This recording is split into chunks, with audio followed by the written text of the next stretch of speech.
Welcome back to IDP Bets. My name is Johny the Greek. How is everybody doing? Happy week 5. Hope you guys had a pretty good week 4. Got a very special guest for you this week. He is Mike Woellert at Mike_Woellert of the IDPshow.com. He is the author of the often imitated but never replicated Green Dot article. He does weekly IDP favors and much, much more. He's an IDP Twitter founding father and a true degenerate. Mike, how you doing? What's going on, Johnny? I don't know. I think you're the true degenerate just because, I mean, I go through that cornerback art. I'm like, dude, what the hell are you even doing? So I think when it comes to degeneracy, I think you take the cake. Oh, thank you, sir. Yeah, but and that is meant in the most complimentary fashion, and take that in the most complimentary of ways. Oh yeah, no, that's a compliment around here to be a degenerate. Absolutely. Yes, sir. All right, so we got some good stuff for you for week 5. Before we get into it, though, these are not even suggestions. We're literally just discussing the bets we may be making personally. Set a limit and stick to it. For help with problem gambling, please call 1-800-GAMBLER. We did go 3-3 last week. Kyle Duggar didn't help us getting injured early. And if you got that Levante David line before they tweaked it up a tackle, we would have been 4-2. So decent, not great. We'll see how we can do for you this week. Let's start it with Mr. Woellert. What do you got for your first favorite IDP bet week 5? Well, I'm going to go with some sack props here. Just looking, I'm going to go Dorance Armstrong against the Cleveland Browns, coming off a pretty big outing last week. Blitzed on nearly 90% of his pass rush snaps. Produced a 0.83 second pass rush get off and a 26% quarterback pressure rate. For on the year, he's got a 21.6% win rate and a 15.2% pressure rate. He's got a 2.71 time to pressure. So not only is he getting off the snap quickly, he's beating his blockers and he's getting the pressure quickly. He also has a 6.7 quick quarterback pressure rate, so he's generating pressure fewer than 2 seconds after the snap. Cleveland's offensive line, unfortunately, I have to watch it every week. It's beat up. There's health issues. Bill Callahan went to Tennessee, and that is proving to be a bigger loss than what was originally even thought. So Cleveland's offensive line as a whole is allowing a 40% pressure rate. And Armstrong should be lining up over DeJuan Jones, who has totally regressed with the loss, I think due to the loss of Bill Callahan, and he's still dealing with injury. So he is totally regressed from last season. He's got a 63.2 pass block grade from PFF, which is average, but he's been responsible for 3 sacks and 10 total quarterback pressures. Deshaun Watson hasn't been at fault. He's holding the ball a little bit too long.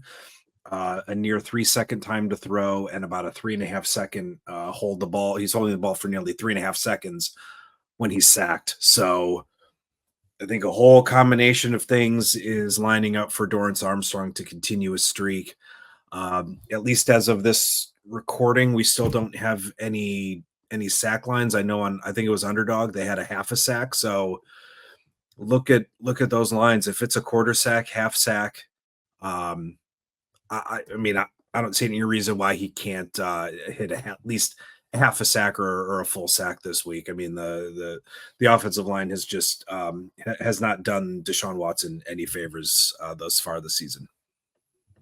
Yeah, no, I'm with you on this, man. Macri was talking about this the other day. That Cleveland offensive line is just annihilated. And yeah, Armstrong, looking pretty good right now. And great point about the lines. We usually have all the lines and all the prices by this time every week. And we were talking about this beforehand. Probably because of the injuries, they're just so late to getting everything out because it's just, a dumpster fire out there. But yeah, Underdog did have over 0.5. If that's a quarter on DK, that's even better. But yeah, good solid odds there to get a sack. That's a pretty solid one, I think.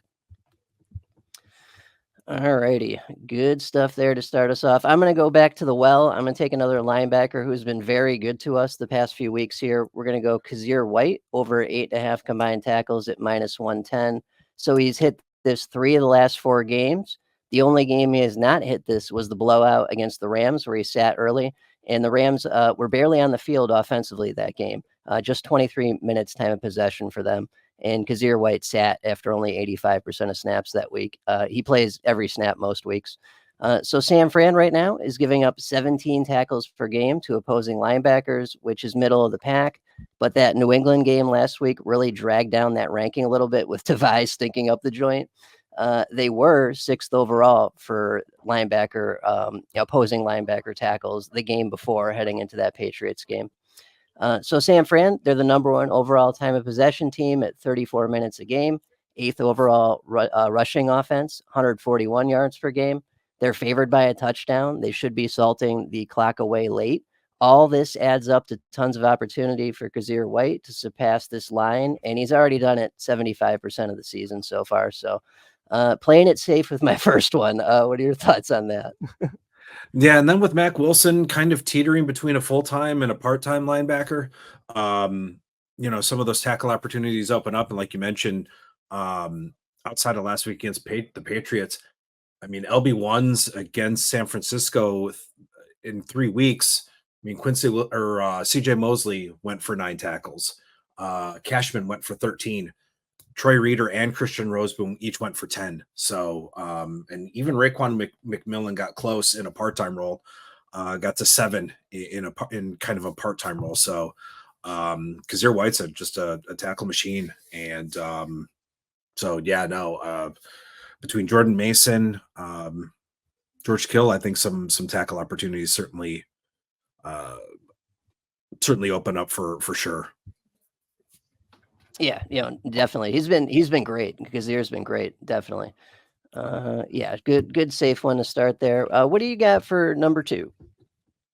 So going back to the well on a sack prop, I'm going to go one of my favorite edge rushers coming into the season, Jonathan Cooper against the Raiders. He's another edge rusher with elite metrics. He's had sacks in 2 of his 4 games this week. He's coming off of another solid game where he just missed on a few sacks. He had 2 quarterback hits. He generated a 14% pressure rate and a 0.72 pass rush get off. So he was getting over the line of scrimmage in just over half of a second. And he was beating his blockers with a 33% win rate. So again, beating his blockers, getting quick off the snap, generating that pressure. On the season, blitzing 89% of his pass rush snaps. Overall, a 0.77 second pass rush get off and a 27% win rate. And also in tune a 7.9% quick pressure rate to go along with his 15.8% pressure rate. So he's generating consistent pressure, beating his blockers consistently. And this week against the Raiders, he should match up on DJ Glaze, which sounds like a bad donut maker and not an offensive tackle. The right side of that Vegas offensive line has been a weakness. Colton Miller hasn't really been all that much better. He's been better in run blocking than pass blocking so far, but between DJ Glaze and even if Thayer Mumford plays, Glaze has allowed 6 total pressures on 78 pass block snaps. Mumford has allowed 2 sacks on 87 pass block snaps. So a really nice matchup for Cooper.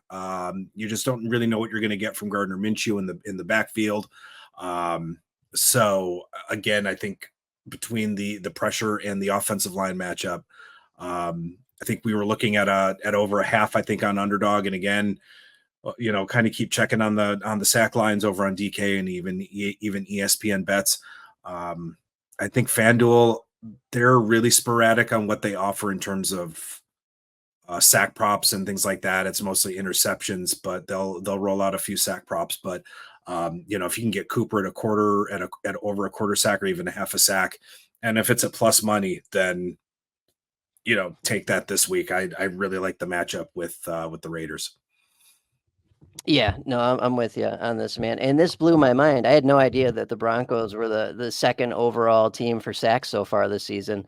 I saw that crazy video talking about how they've completely kind of changed their defensive philosophy and they're rushing 5 most downs, so they have constant pressure. Like that's wild. That's pretty cool. Yeah, Zach Allen has also been huge coming up the middle, and I don't need to go into Zach Allen, but I mean, even if you get Zach Allen, I think he's in a good spot too. But Allen has been a pretty consistent rusher up the middle too. Yeah, good stuff like that. All righty. A couple good ones there. And what's nice about Mike, you going through the sack props is we get a lot of plus money in those. We almost never get plus money in these tackle props, so that's a good thing. Yeah, I think you're getting maybe Uh, you're usually getting the minus money on the known guys. You're getting the minus 140 on TJ Watt. You're getting minus 120 or 130 on Myles Garrett. So those guys, but some of these unknown guys that are a sneaky source of sacks because they generate pressure. I mean, if they hit, you're going to make some pretty decent money. yeah, definitely. Good stuff there. Alrighty. For number 2, I'm going to go with a slightly riskier one, but it's really only because of playing time. His production has been very solid so far this season. So the line on this one is from Underdog. This is Christian Rozeboom over 7.5 combined tackles. We'll see what the price ends up being. So Rozeboom and the Rams get Green Bay this week, who are allowing 18 tackles per game to opposing linebackers. And that ranking was even higher before the Vikings game, where they were immediately put in a negative game script and had to abandon their excellent run game. So Green Bay is second overall, rushing 174 yards per game on the ground at just under 33 attempts per game. They were at 20 linebacker tackles per game. They were allowing heading into last week against Minnesota, excuse me, and only managed 19 attempts for 86 yards against the Vikings, and that degraded that ranking for them by like 2. So that was a pretty big chunk. Rozeboom has crossed this in 3 of 4 games this season. He's lined up perfectly to do so again against a Green Bay team that's also 7th overall for time of possession, 32 minutes per game. So that was actually even better than that before the Vikings game as well. So the Vikings game kind of screwed up all the rankings for Green Bay, but it's an outlier. So we've got everything we look for in regards to a good setup for an inside linebacker to have good production.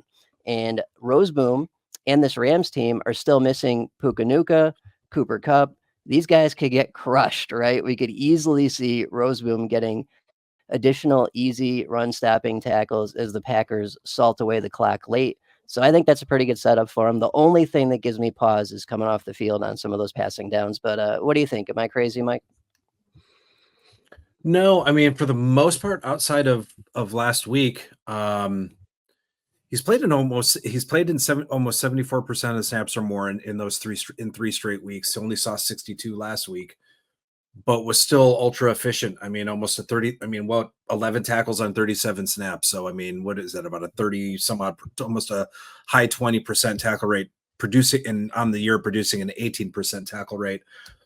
So I mean, if you assume, what did you say his line or what? Yeah, it's 7.5. We're 7.5. I mean, yeah, I mean, 8 tackles doesn't seem like too high. And with the way that some of the safeties are playing, some of the corners, they seem to be getting to the ball pretty quick before those defensive backs. So, yeah, I mean, like I said, the playing time can be a little tricky. But yeah, he's been a pretty consistent producer, like you said. It was funny. Someone asked me earlier on comments, with potentially Devin Lloyd coming back, or do I play Devin Lloyd or Christian Rozeboom? I'm like, well, I hate to say this, but I think I'd actually go with Rozeboom, go with the healthier linebacker in a better matchup. So he's proven to be efficient. When will hopefully that efficiency doesn't run out this week with your suggestion. Hopefully begins next week. So let's just hope that continues.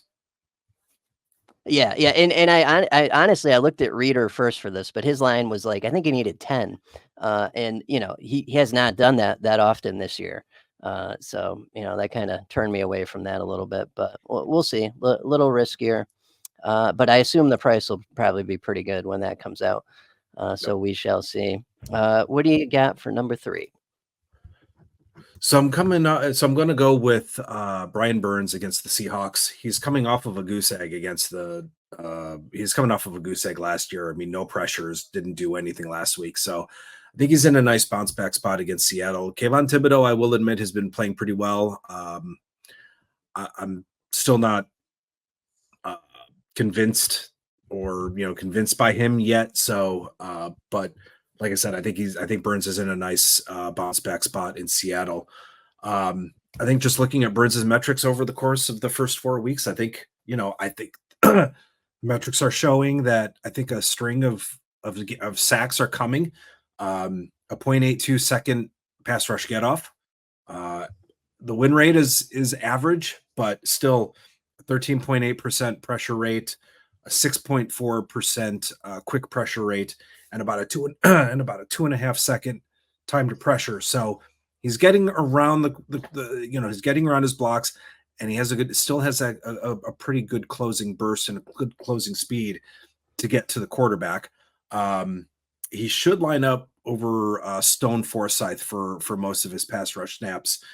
He's got a 44 pass block grade from PFF.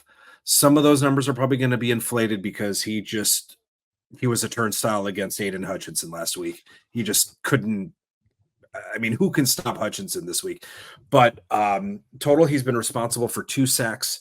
He's allowed at least 1 quarterback hit in 3 of 4 games, and he's allowed 20 total quarterback pressures on 189 pass block snaps. Again, a little bit inflated with Hutchinson, but still, I'm not going to say Burns is an elite, but we've seen what Burns can do when he does kind of get into a zone. He is a productive pass rusher, productive edge rusher. So I think just the metrics are showing me he's just been a little bit unlucky. Like I said last week, just one of those games where he just got stifled, but I like the bounce back spot against the Seahawks and his offensive line matchup. Yeah, I'm with you. Great producer. I was just looking. I think it's only 1 sack on the season, so he's due. He's like a almost 10 sack a season guy, so he's definitely due. Yeah, and Giants should be on defense a lot too, so that'll help. Yep. All righty, good stuff there. For number 3, I'm going to go with one of your guys here, Mike. I'm going to go with Jeremiah Owusu-Koramoah, and they had the combined tackles was 9.5, and just checking his box scores and stuff, that's been a little harder to get to. But they had solo tackles at over 5.5 solo tackles at -155, and he has done that quite a few times this year. So Yep. JOK, yeah. So JOK and the Browns get Washington this week. They're the 6th overall offense for yardage, 3rd in points per game, 3rd in rushing yards, which blew my mind. And they're averaging just under 34 rush attempts per game. That is a great floor of opportunities for JOK to get some easy tackles. They're 6th overall for allowing linebacker tackles at 18.5 per game. JOK has done this in 3 or 4 games already this season. Washington is favored by 3.5. They're at home. They are the 5th best time of possession team in the league at 33 minutes a game. They've been firing. As crazy as this is, they have been firing on all cylinders. And their run game, that's been a huge part of their success. All that lines up to be ideal for JOK this week. As he gets those easy run stopping tackles and probably some additional ones with the short throws to Ertz over the middle. And I mean, he's done this, 3 out of 4 weeks already. So it's a pretty good bet to start with. You're a Cleveland guy. What's your take on JOK in this bet this week? So not only that, I would imagine he's due to his quickness, he's probably going to be the QB spy for Jaden Daniels when Daniels does go take off and run. So I like that spot. Plus no Jordan Hicks. Jordan Hicks is out. Devin Bush is probably going to be the LB2 flanking alongside him. It could be a rotation between him and even Nathaniel Watson, maybe another guy that maybe hasn't come to fruition, but probably looking at Devin Bush and you're probably looking at Nathaniel Watson. So I think JOK has certainly the upside to swallow up the majority of the tackle share, especially from the linebacker position. So like I said, should be that QB spy when Jaden Daniels does take off. Nice. Yep, good stuff. And just circling back to what we talked about in the beginning, there were kind of limited options. So the best of limited options so far. We'll take it. Anything else that caught your eye, Mike? Was there anything else? I mean, we talked about Garrett a little bit, quarter sack. Yeah. Yeah. We saw that Myles Garrett over a quarter sack at -120. Jaden Daniels has been sacked a few times, and I know, Garrett is playing off on 2 bad feet, but the numbers are just he's still putting up elite numbers. weekly, and they're scaling back his snaps. I think he's maybe playing 60 to 70% of the snaps, but he says he's feeling the best that he's feeling all season. So if you can get a quarter sack at that price, I would take it, because that might be his lowest number, because I still think he can still get to Jaden Daniels.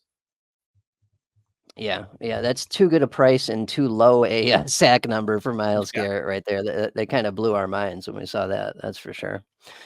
And I think one of the interesting tackle numbers is going to be Trevin Wallace, if that comes out, because nobody really knows about him. I don't know if the markets know anything about him. I don't think that'll be an interesting number to see where they set his number, if they do set a number. So if Trevin Wallace comes in at 5.5, 6.5 tackles, I think that's a pretty good number, because we don't really know a whole lot about him. If it comes in at 7.5, 7.5 tackles, 8. I might stay away. But like I said, if he comes in at like 6.5, I think that's a pretty good number. Yeah, definitely. Yep, we're keeping our eye out for that one. Let me ask you about this. So Eric Kendricks or Overshawn against Pittsburgh on Sunday night. Any interest in that? Because I mean, I know that Dallas's run defense is Swiss cheese, so I'm expecting a heavy dose of Najee this week. Any interest in either of those? Yeah, I was thinking about bringing up Kendricks. I think Pittsburgh is allowing the most tackles to opposing linebackers, if I'm not mistaken. They're allowing the most tackles to the linebacker position. So I think I saw Kendricks' number at 9.5, and I think that's a pretty fair number. And I don't see any reason why they can't, why he can't reach that number, especially if Pittsburgh gets into that run game, that dump off. Justin Fields starts running. So in terms of linebackers, I've got him as my LB4, LB5 this week. So good matchup against a team allowing a lot of tackles to the position. Nice. Good stuff there. Any others? Anything else that caught your eye? No, because there's not a whole lot out right now. It's like, come on. I mean, I get it. I get you want to wait for injuries, but sometimes, just put out the numbers. Let's go. You got people that have things to do over the weekend. They want to put in their bets. Let's go. Come on.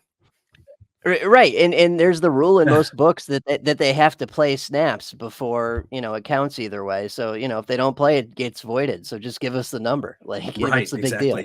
Right. Crazy. All right, well, good enough. That'll work. Mike, can you please tell the people what you got going on this year, where they can find you, any announcements for the crowd? Yeah, just give us a follow at the IDP show. That is where my content is. Weekly waiver wire rankings, weekly 3 down and green dot linebacker. And that's about it. Good weekend coming up. We've got baseball playoffs beginning, Guardians in it. WWE Bad Blood pay-per-view tomorrow, which should be a fun one. And then parking myself all day in front of the couch on Sunday. Nice. That's the American dream right there. Oh, it's a great weekend. Good weekend. Beautiful. Good stuff, man. Well, Mike, thank you. I definitely appreciate it, man. We got some good ones out there. And thank you for bringing the sack props. I'm too scared to bring those. So it's much appreciated. No, awesome. No, happy to do it. Hopefully, hopefully these lines get released, because I know I'm interested to see what some of these people or some of these guys are, if you parlay them too, because like I said, some of these guys are plus money, and if they hit their number, you're looking at some hopefully a good payout. Yeah, definitely. All right, before we get out of here, please subscribe to our YouTube channel for our other shows, the flagship IDP Show podcast, the IDP After Show, the IDP Trade Show, and IDP Drafts. If you'd like to support the show, you can do so for just $5 a month over at theidpshow.com. We've got premium features for paid supporters that we know you'll enjoy. Follow us on Twitter at the IDP Show, all one word. Thanks for listening. Good luck this week, everyone. Have a good week 5. We'll see you next week. Same time, same place. Take care.